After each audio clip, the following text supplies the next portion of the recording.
Então esse é o tema de hoje, a mordomia dos bens. Mordomia cristã é chamada de responsabilidade de cada cristão em relação à administração dos bens espirituais e materiais, outorgados por Deus a ele. A Bíblia então diz claramente que somos mordomos de Deus nesta terra. Portanto, o mordomo é a pessoa responsável pela administração de um cargo de confiança que lhe foi confiado.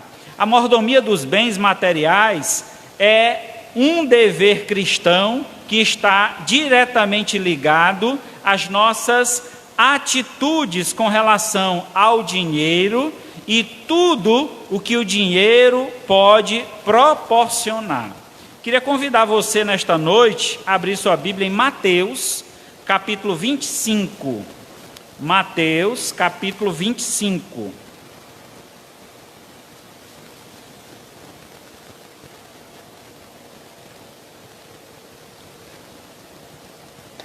Verso 14 a 30.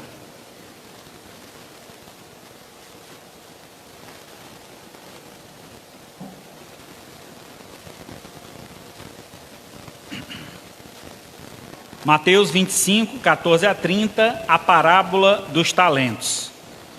Pois será como um homem que, ausentando-se do país, chamou os seus conservos e lhe confiou seus bens. A um deu 5 talentos, a outro 2 e outro 1, cada um segundo a própria capacidade, e então partiu. O que recebera 5 talentos saiu imediatamente a negociar com eles, e ganhou outros 5. Do mesmo modo, o que recebera 2, ganhou outros 2. Mas o que recebera 1, saindo, abriu uma cova e escondeu o dinheiro do seu senhor. Depois de muito tempo, voltou o senhor daquele servo a ajustar conta com eles.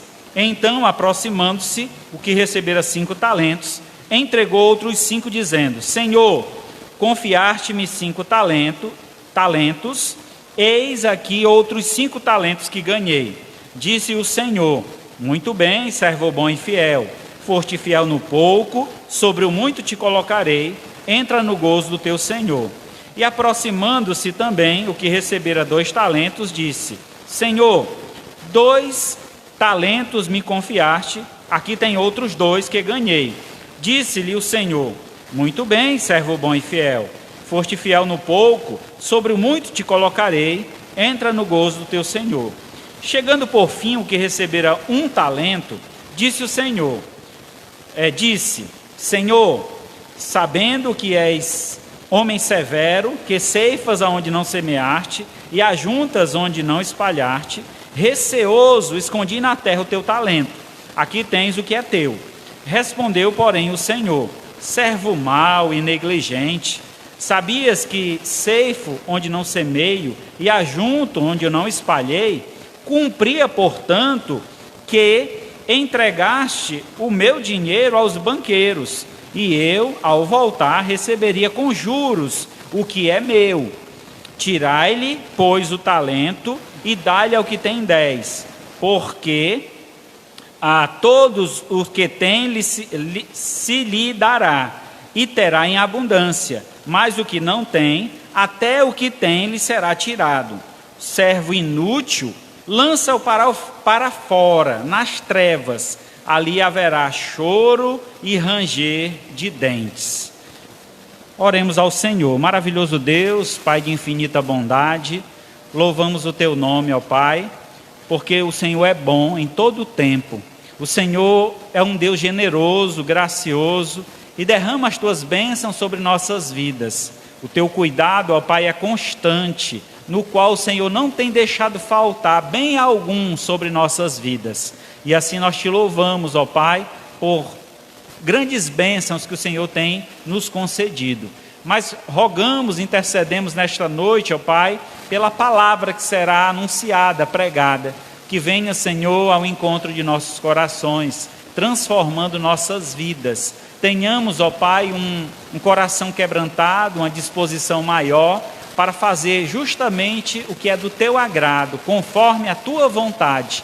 Que a tua palavra seja então nosso manual de vida, para que assim como ela nos orienta, possamos, ó Pai, seguir estas orientações e cumprir cabalmente a tua vontade em nossas vidas. Assim nós te louvamos, te agradecemos e pedimos, em nome do teu Filho amado Jesus, que vive e reina para todos sempre. Amém.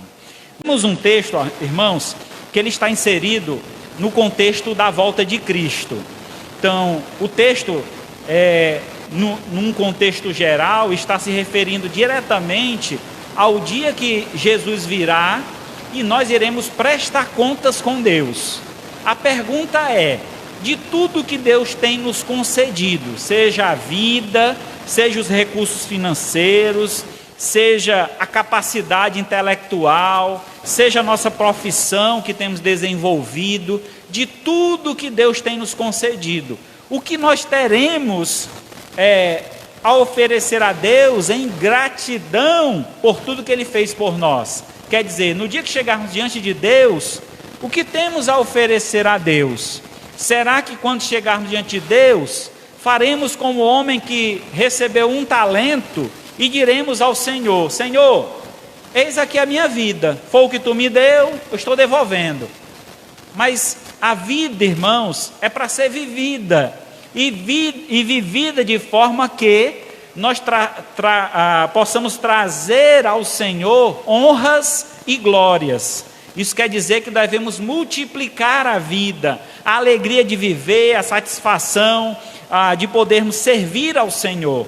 Então, trazendo para o contexto da mordomia dos bens, a ilustração que Jesus conta aqui, a parábola, ela então traz uma referência justa sobre a forma como Deus deseja que administremos os bens que Ele coloca em nossas mãos. E de que forma é essa que Deus quer que nós administremos? De uma forma multiplicadora. Então, tudo aquilo que Deus tem concedido a nós deve ser multiplicado. O amor que Deus tem concedido a nós deve ser multiplicado. A fé que Deus tem concedido a nós deve ser multiplicada. A confiança que nós temos recebido do Senhor deve ser multiplicada. E assim, cada área da vida, cada situação, e aí chegamos ao ponto da multiplicação dos bens. Deus tem nos dado bens, e estes bens devem ser também multiplicados da mesma forma. Então, assim, atingiremos o propósito de Deus, para quando nos encontrarmos com Ele, na sua vinda, possamos ouvir da sua boca: muito bem, servo bom e fiel, foste fiel no pouco, e sobre o muito te colocarei. Se você vive uma vida boa aqui na terra, se você tem bens, se você vive uma vida satisfeita, no sentido de você tem o suficiente e se alegra com o que tem, imaginemos, irmãos, diante das palavras de Deus, que tudo isso ainda é pouco. Por quê? Deus tem algo muito melhor a nos oferecer: o reino celestial. Isso quer dizer que o que temos aqui na terra, para Deus não é nada. Conta-se a história que um certo cidadão passou a vida juntando barras de ouro.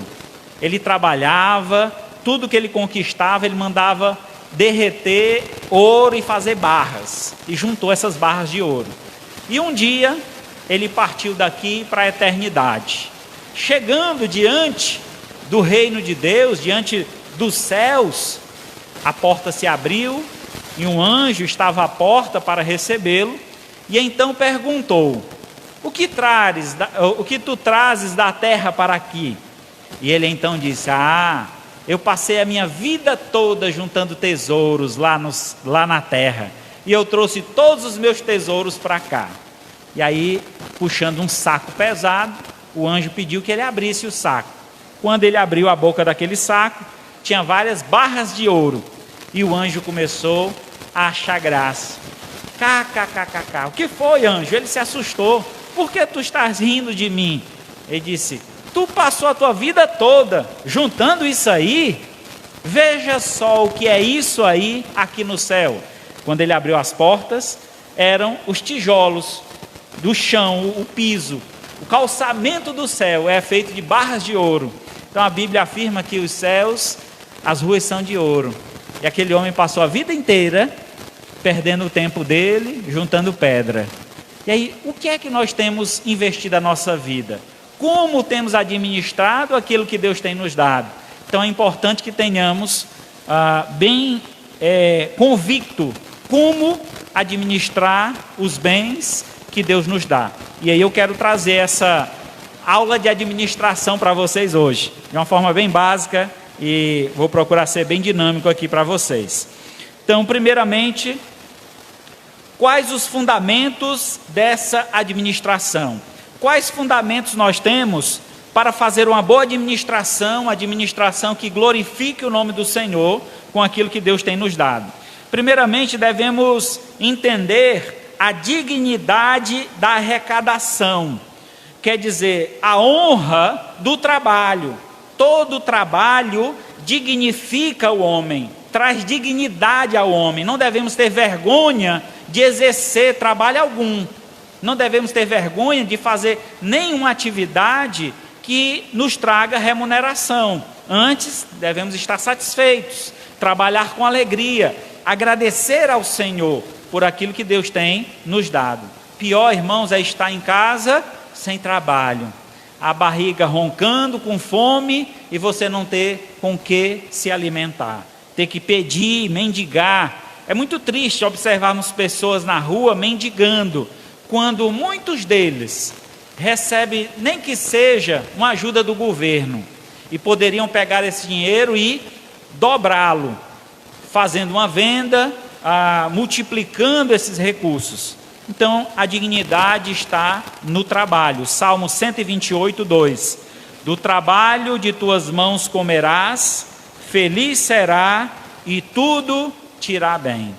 Então, essa dignidade, irmãos, por meio do trabalho, o esforço que nós exercemos para adquirir os nossos recursos, isso traz a nós dignidade e, com certeza, reconhecimento da parte de Deus do nosso esforço, e Deus irá nos recompensar mais e mais. Segundo lugar, a valorização do trabalho. Primeiro, a dignidade do trabalho é digno, e nós devemos agora valorizar esse trabalho. 1 Timóteo 5,18.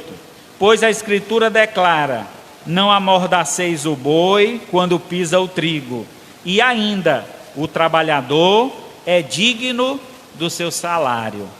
Então, todo aquele que trabalha é digno o ganho que ele recebe. Então, ele deve valorizar o trabalho, nós devemos valorizar o nosso trabalho e devemos valorizar também o trabalho dos outros. Tem um ponto, irmãos, que a gente muitas vezes cai em uma situação. Ventilador, bota aqui para mim, por favor, irmão. Estou derretendo aqui, obrigado. Tem uma situação que muitas vezes a gente cai, que é desvalorizar o trabalho do outro. Você não sabe fazer uma atividade. Aí o que é que acontece? Você manda fazer. Quando a pessoa diz quanto é o valor do serviço, você diz: ai, como está caro. Diz: não está caro. Você não sabe fazer. Então reconheça o trabalho do outro, porque você não pesquisou antes de mandar fazer, né? Então a gente tem que valorizar o trabalho do outro também, ser justo. Você não quer que o seu empregador seja justo com você, pague o salário diante do que você realmente se esforça, se dedica, do que você merece? Assim também seja reconhecedor do trabalho alheio. Isso é valorizar o trabalho. Assim como você quer ser valorizado na atividade que você exerce, também você deve valorizar a atividade do outro. Então, outro fundamento de uma boa administração é a satisfação do resultado. Quanto satisfeito você está com o resultado do seu trabalho? Você tem se esforçado, você tem dedicado, e quais resultados você tem adquirido desse trabalho?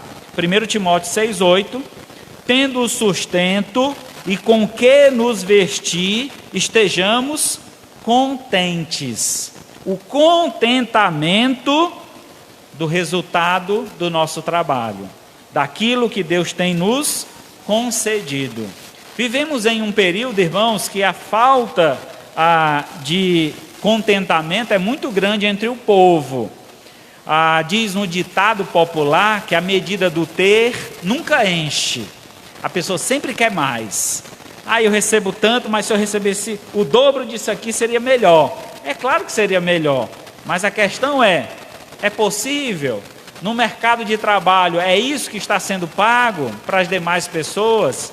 Você tem se qualificado para receber esse valor? Porque às vezes a gente se coloca em pé de igualdade com outras pessoas no requisito aí financeiro, né? Fulano de tal trabalha, recebe tanto. Mas veja o que o fulano de tal fez para receber o valor que ele recebe. Ele se esforçou, se dedicou, estudou, se capacitou, continua melhorando na sua atividade para ele alcançar um patamar melhor. Mas você chega no trabalho, muitas vezes atrasado, quer sair cedo, falta muitas vezes e quer receber o mesmo valor dos demais ou até mais, porque você acha que você merece. Então tenhamos essa consciência, irmãos.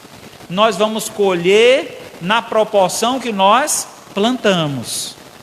Então toda a colheita, ela é gradual ao seu esforço, à sua dedicação. Quanto mais você se dedicar, mais terá reconhecimento, mais valorização. Então tenha essa consciência, capacite-se e você será bem sucedido, satisfeito com os resultados que você tem recebido. Se há uma insatisfação nos resultados, talvez porque você tem plantado pouco, você tem se esforçado pouco, e aí então o resultado também é pouco. Quais excessos nós devemos evitar na administração dos bens? Nós vimos os fundamentos. O fundamento é dignificar a arrecadação, valorizar o trabalho, estar satisfeito com o resultado. Quais os excessos devemos evitar nessa administração? Primeiro, apego excessivo ao dinheiro. O amor ao dinheiro é um grande perigo. 1 Timóteo 6,10 diz: porque o amor do dinheiro é a raiz de todos os males, e alguns nesta cobiça se desviaram da fé, e a si mesmo se atormentaram com muitas dores. O dinheiro, irmãos, não é um mal em si mesmo. O mal está em amar ao dinheiro. O dinheiro é um bem concedido por Deus, reconhecido pelos homens. Diante do nosso trabalho recebemos esse reconhecimento e entendemos que ele tem um valor importante dentro da sociedade, e devemos então aprender cada dia lidar com ele.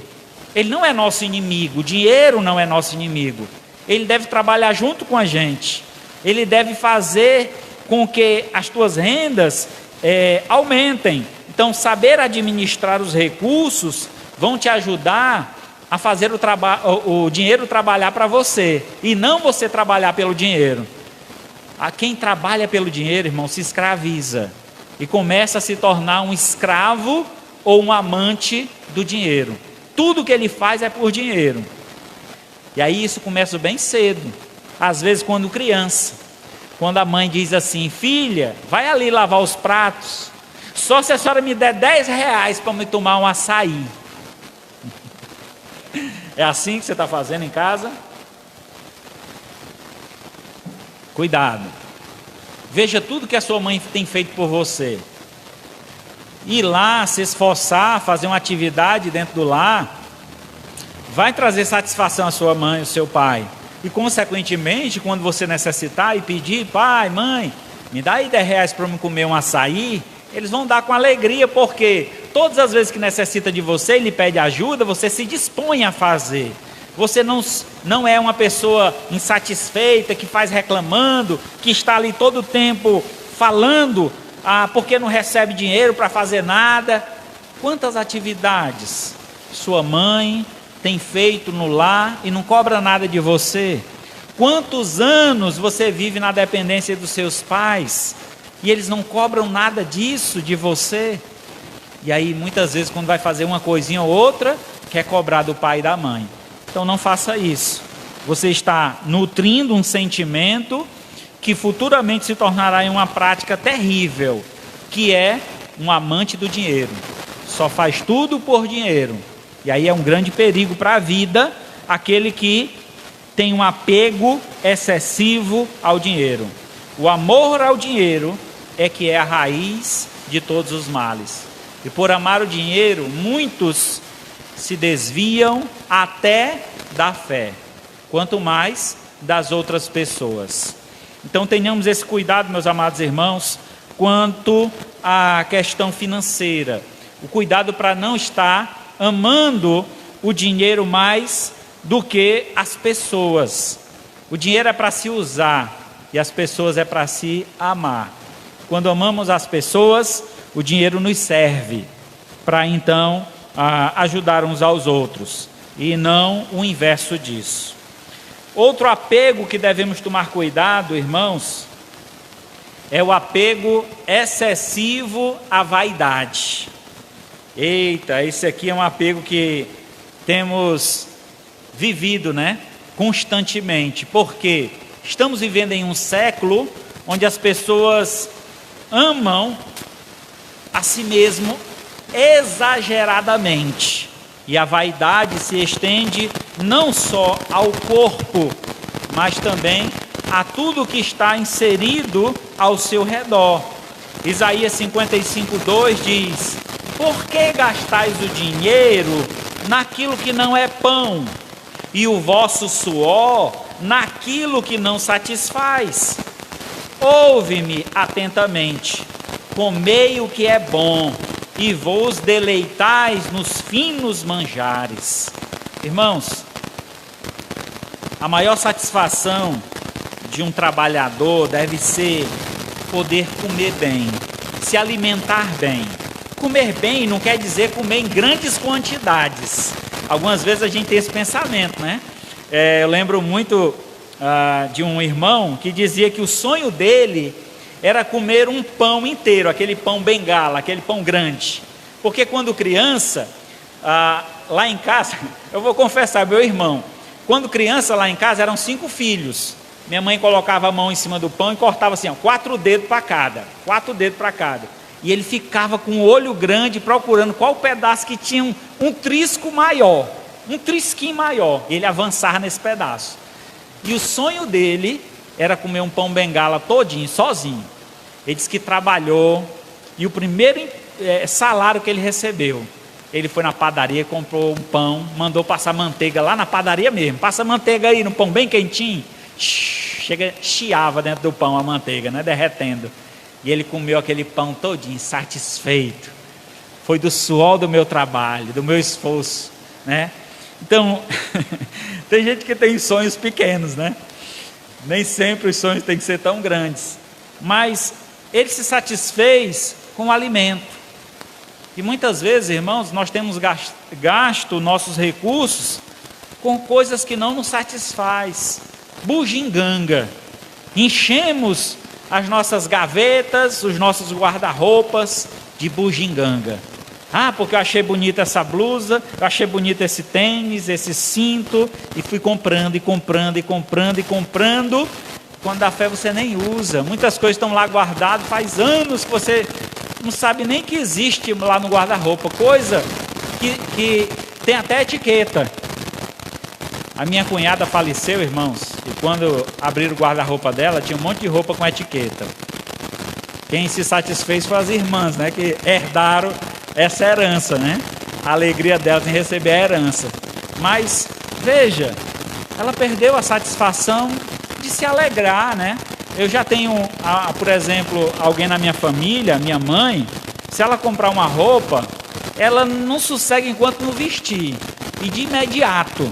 Então, se ela for numa loja, ela experimentar uma roupa e gostar, ela já sai vestida, vai ir para casa com aquela roupa, o guarda-véia dentro do saco, e vai com a nova para casa. Então, essa satisfação que a gente deve ter nas coisas, devemos lembrar que a nossa maior satisfação deve ser suprir as nossas necessidades alimentares, né? Alimentar nossa família, focar na importância do sustento da nossa família, porque às vezes estamos nos endividando, juntando coisas e deixando a nossa família passar necessidade. Um filho pedir um pão e não ter, porque você comprou um celular novo. Então tenha muito cuidado nisso. Será que é tão importante ter os objetos e deixar faltar o alimento para dentro do lar?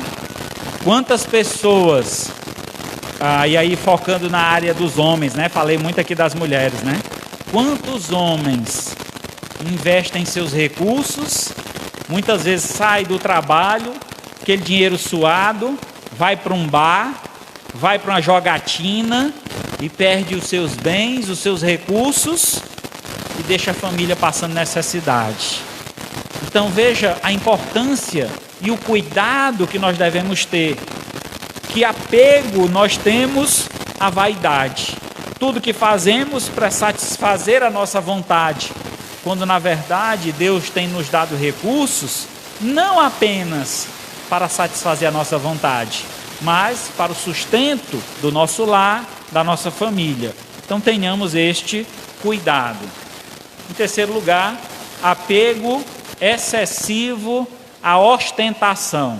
É outro ponto que tem se tornado muito latente em nossa sociedade, né? Principalmente aí com esse advento do funk, né? Funk ostentação. E aí o pessoal tudo querendo aparecer com os cordões de ouro, com muito ouro, muita ostentação aí nos bens materiais. Tiago 4,2 nos dá uma orientação e diz: cobiçais e nada tendes, matai, invejai e nada podeis obter, vivei a lutar e a fazer guerras, nada tendes, porque não pedis, pedis e não recebeis, porque pedis mal, para esbanjares em vossos prazeres. Então a nossa relação com Deus está muito ligada à forma como temos administrado os nossos bens. Tudo que nós pedimos a Deus, devemos ter consciência que deve ser rogado ao Senhor diante de nossas necessidades. Deus é um Deus que supre nossas necessidades. Nós falamos hoje pela manhã, né, citamos aquele verso do Salmo 23, né? Se o Senhor é meu pastor, nada me faltará. O Salmo 23, ele traz uma perspectiva muito interessante que o salmista apresenta, que é a satisfação em Deus. A nossa satisfação deve estar em Deus. Quando Deus tem o primeiro lugar da minha vida, as outras coisas me serão acrescentadas. É Deus que suprirá as minhas necessidades. Então essa busca pela ostentação, por mostrar, ter bens materiais melhores do que o outro e tentar de todas as formas diminuir o outro para que você se apresente maior, isso é triste, irmãos. A Bíblia diz que se você quiser ser grande no céu, seja você o que sirva, seja o menor aqui na terra. Então Deus enviou seu Filho aqui para o mundo e Ele não ostentou o seu reinado. Jesus poderia muito bem chegar aqui na terra, pegar uma Ferrari, né, da época, talvez um cavalo alazão, né, um cavalo bonito, mas não. Jesus andou de um animalzinho popular da época, um jumentinho, né? E não era nem dele, ainda era emprestado, irmão. Então veja como era a situação. Ele não ostentou, tendo todo o poder, sendo rei dos reis, senhor dos senhores. Ele ainda demonstrou humildade. E ele nos convida a viver uma vida de humildade. Aí não a vida de ostentação. Não é uma vida que agrada a Deus. A cobiça para nada serve, a não ser para nos afundar mais e mais no lamaçal de pecados. Terceiro e último lugar, vamos observar quais as regras fundamentais de uma boa administração. Quais as regras fundamentais de uma boa administração? A primeira regra é: multiplique os rendimentos que Deus lhe dá. Multiplique os rendimentos que Deus lhe dá. Como é que a gente pode multiplicar os rendimentos que Deus tem nos dado? Mateus 25, do 20 ao 21, diz o seguinte: então, aproximando-se o que recebera 5 talentos, entregou outros 5, dizendo: Senhor, confiaste 5 talentos, eis aqui outros 5 talentos que ganhei. Disseste o Senhor: muito bem, servo bom e fiel, foste fiel no pouco, sobre o muito te colocarei, entra no gozo do teu Senhor. Aqui, irmãos, nós conhecemos a matemática de Deus. E a matemática de Deus, ela é diferente da nossa matemática. Por que ela é diferente? Porque na matemática de Deus, é dividindo que se multiplica. Essa é a matemática de Deus. É dividindo que se multiplica. Então, aquilo que você tem recebido do Senhor, você deve repassar para outras pessoas. E aí terá em abundância. Porque Deus, na sua generosidade, derramará mais e mais bênçãos sem medida sobre a tua vida. E aquele que tem recebido do Senhor, de você, da parte do Senhor, também irá multiplicar. Então, passando para as demais pessoas, devemos entender que a multiplicação de Deus, ela se dá por meio da nossa divisão. Lembra daquele jovem que foi arguído, sobre o que nós temos para alimentar essa multidão? Jesus perguntou aos seus discípulos. Um jovem próximo, ouvindo a discussão sobre como Jesus ia alimentar uma multidão de 5.000 pessoas, um jovem perto, ouvindo isso, disse: Senhor, o que eu tenho é pouco, mas o que eu tenho eu te dou. Eis aqui 5 pães e 2 peixinhos. Jesus olhou para o coração daquele jovem, sua disposição de doar, e logo ele recebeu com alegria. E sabe o que acontece quando aquele jovem divide os pães e peixes que ele tinha com o Senhor? Jesus eleva aqueles pães e peixes em um cesto, roga a Deus, e Deus multiplica aqueles pães e peixes. E 5 pães e 2 peixinhos fora suficiente para alimentar uma multidão de 5.000 homens, fora as crianças e mulheres. Imaginemos, irmãos, o texto ainda afirma que ainda sobraram 12 cestos cheios de pedaços de pães. Então, como é a multiplicação de Deus? Ela é generosa. Então, se você tem pouco, o pouco que você tem, se você colocar na mão do Senhor, em confiança, em fé, Ele há de multiplicar. Então é importante que nós tenhamos essa confiança em Deus. E eu vou citar aqui um ponto que muitas vezes se cria uma polêmica nas igrejas. Eu não sei o porquê disso, eu não concordo com essa polêmica, que é a questão do dízimo. Veja bem, Deus tem te abençoado com 100%, 100%, e Ele pede de ti 10%, vou aqui baixar um dedo, Você fica com 90% ainda. Aí você não confia em Deus.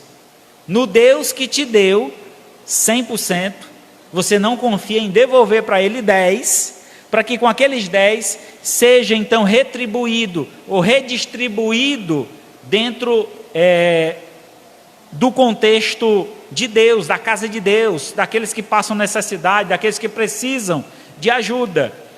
A priori, os 10% são levados para a casa do Senhor e administrados na casa do Senhor esses recursos, para o pagamento do desenvolvimento da obra, seja local, seja externo. Então é necessário os recursos serem entregues na casa do Senhor para a administração da casa do Senhor.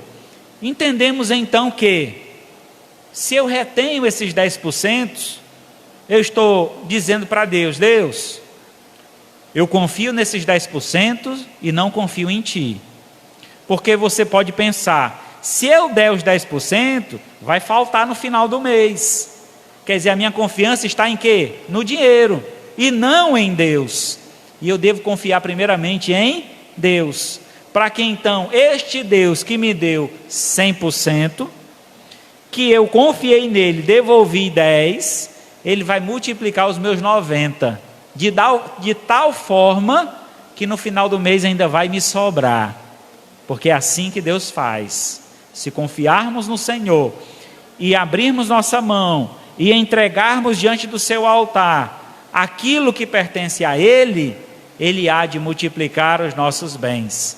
Então, irmãos, nós poderíamos aqui passar a noite contando testemunhos de pessoas que foram fiéis a Deus e receberam de Deus multiplicação.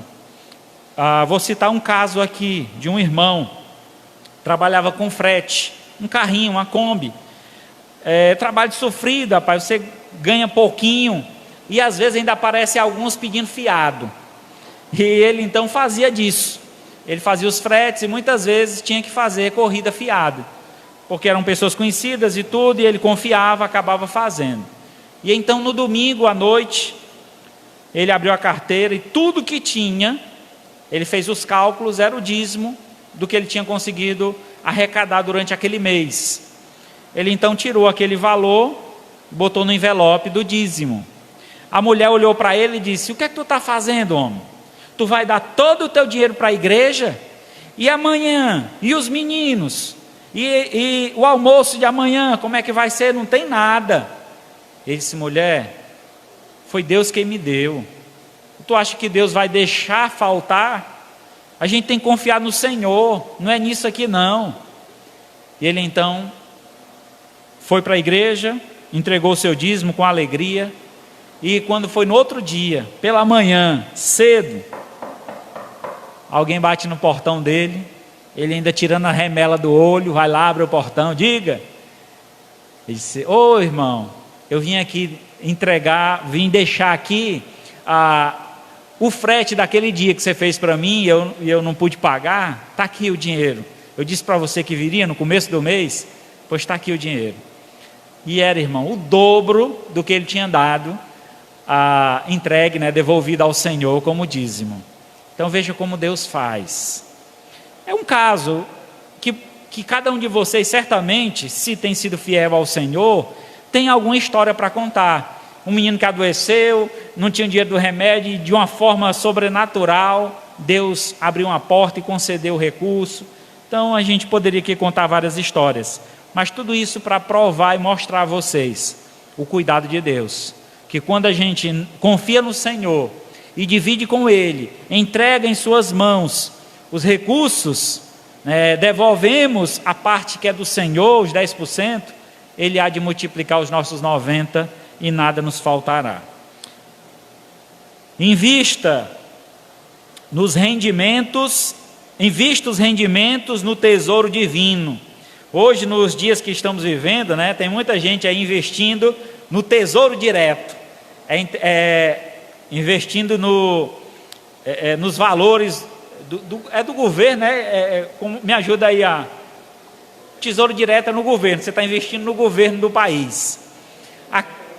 Pronto, é como se você estivesse fazendo um empréstimo ao governo, tesouro direto. Tem muita gente fazendo esse tal de investimento no tesouro direto. Nós temos também que fazer o nosso investimento, mas nosso investimento deve ser no tesouro divino. Você já investiu no tesouro divino?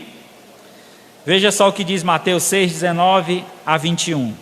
Não acumuleis para vós outros tesouros sobre a terra, onde traça e ferrugem corrói, onde os ladrões escavam e roubam, mas ajuntei para vós outros tesouro no céu, onde a traça nem a ferrugem corrói, onde os ladrões não escavam nem roubam, porque onde está o teu tesouro, aí estará também o teu coração. O que é isso, irmãos? Investir no tesouro divino, investir em vida, investir em nossa família, investir em alguém que está do nosso lado, ao nosso redor. A Bíblia diz, irmãos, o nosso Senhor Jesus nos ensina a amar o próximo como a nós mesmos. Um dos maiores investimentos que nós podemos fazer é na vida de uma pessoa, porque aquela pessoa tem uma vida grande pela frente, e todo o trabalho que você teve para com ela, ela também exercerá para com outras pessoas. Imaginemos, irmãos, que hoje, para nós termos esta Bíblia em nossas mãos, por quantos lugares ela passou. Isso saiu lá de Israel, da Palestina, lá do Oriente, para chegar até nós. Quanto isso percorreu, quantas pessoas morreram, para que eu e você hoje pudéssemos estar ouvindo esta palavra. E aí é nossa responsabilidade, nosso papel de levar essa palavra a outras pessoas. Isso é investimento. E às vezes, para a gente investir em outras pessoas, a gente não precisa nem sair de casa. Você tem WhatsApp? Quantas mensagens você passa por dia para os seus amigos? Que Deus te abençoe. Faz uma oração, manda um versículo da Bíblia, diz: estou orando por você, estou pedindo a Deus que Deus derrame bênção sobre sua vida. Então, da sua própria casa, você pode estar investindo na vida de outras pessoas. Então, o importante é que a gente faça alguma coisa. A gente não pode ficar de braços cruzados. Deus tem nos dado os recursos, a capacidade, para que a gente possa então investir em vidas, que assim você possa fazê-lo também, antes de estar preocupado só com acumular tesouro aqui na terra. A gente conhece uma história muito, muito conhecida sobre tesouros acumulados, onde ladrões escavaram e roubaram, não foi? Um dos bancos mais seguros do Brasil, camarada, por baixo do chão, ó, lá em Fortaleza, buraquinhos, sugaram lá um monte de dinheiro. Então, a maior segurança que nós temos, irmãos, é quando investimos em vida, porque vidas são eternas, vidas têm uma eternidade reservada para elas. Os recursos financeiros ficam por aqui, mas aquilo que nós temos de grande valor é a vida. E por fim, aplique os rendimentos no reino de Deus, expandindo o reino. Mateus 24:14. E será pregado este evangelho do reino por todo o mundo, para o testemunho de todas as nações. Então virá o fim. Aplicar os nossos rendimentos, irmãos, na propagação do evangelho, é aplicar os nossos rendimentos, por exemplo, na ação missionária. Quantos largam tudo para seguir a Cristo, para ir a lugares distantes, ou lugares próximos também, mas que estão se esforçando, se dedicando, abdicaram de uma vida diferente, para dedicar a sua vida completamente ao reino de Deus.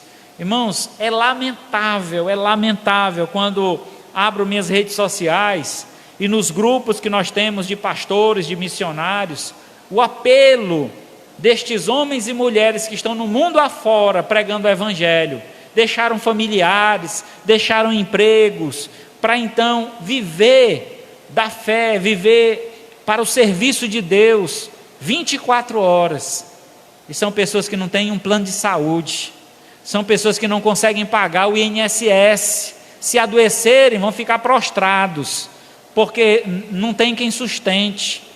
Esposas de pastor, que muitas vezes o pastor morre e a esposa fica ao léu, não tem uma casa para morar, porque o pastor se dedicou a vida toda a doar-se para a igreja, e não teve condições de poder sustentar melhor a sua família, de estabelecer uma casa sequer para a esposa morar. Há poucos dias atrás, um pastor do nosso grupo morreu, faleceu, e a esposa ficou necessitada. Precisamos levantar a oferta entre os pastores, entre as igrejas, para poder mandar o sustento para aquela mulher que teve anos junto do seu esposo, servindo ao Senhor, e então se vê numa situação como essa. Porque nós, a igreja, muitas vezes não tem a visão do investimento no reino de Deus. Investir nestes homens e mulheres que estão lá fora, pregando o evangelho do reino, se esforçando para dar o seu melhor para Deus. E que nós possamos, irmãos, pensar mais nisso, em investir nossos rendimentos no reino, para a expansão do reino. Imaginar que muitas pessoas ainda no mundo não ouviram do nosso Salvador, e é nosso papel, é nossa responsabilidade falar de Cristo para todas as pessoas. E se você não vai, pelo menos contribua com quem está lá no campo, contribua com quem tem se entregue ao ministério, se entregue ao Senhor para o serviço do reino de Deus.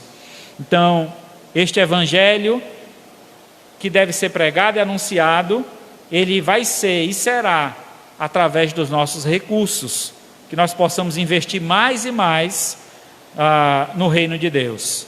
Concluindo então, somos mordomos dos bens espirituais e materiais concedidos por Deus à sua igreja. Se realizarmos nossa mordomia para a glória de Deus, com gratidão pelos bens adquiridos, seremos recompensados pelo Senhor. Usemos os recursos que Deus nos concedeu como verdadeiros mordomos do nosso Senhor Jesus Cristo. Tudo o que temos vem do Senhor. Provérbios 3:9. Honra ao Senhor com os teus bens e com as primícias de toda a tua renda. Então, aquilo que Deus tem te concedido, que você então retribua ao Senhor. Você seja generoso na proporção que Deus tem sido generoso para contigo. Irmãos, quando confiamos em Deus e contribuímos na obra de Deus, participamos da obra de Deus com satisfação, com alegria, nós veremos as bênçãos de Deus sendo derramadas do céu, como é dito lá em Malaquias 3:10. Ele chama nós à prova, Trazei todos os dias à casa do tesouro para que haja mantimento na minha casa, diz o Senhor dos Exércitos, e provai-me nisso, se eu não derramarei sobre vós bênçãos sem medida. Então, se nós confiarmos no Senhor, as janelas dos céus se abrirão e serão derramadas bênçãos sem medida. Então, que assim façamos com alegria, com satisfação, e veremos esta graça sendo realizada em nós, para nós e por meio de nós. Irmãos, entenda, infelizmente há igrejas de mau caráter, onde pessoas pedem até o que você não tem. Não é essa a minha visão, nem a apresentação da palavra que foi feita aqui. A minha intenção é você ter consciência do que Deus tem te dado e do reino que está sobre nossas mãos para cuidarmos na expansão deste reino, e necessita da ajuda de vocês. Então somos cooperadores, participamos juntos. Assim como eu tenho recebido, eu também tenho contribuído, e que assim cada um faça a sua parte, e Deus há de multiplicar essa parte que cada um tem cooperado. Então a cooperação é uma palavra interessante, que chama a nossa atenção. Cooperar é trabalhar junto, é operar junto com Deus.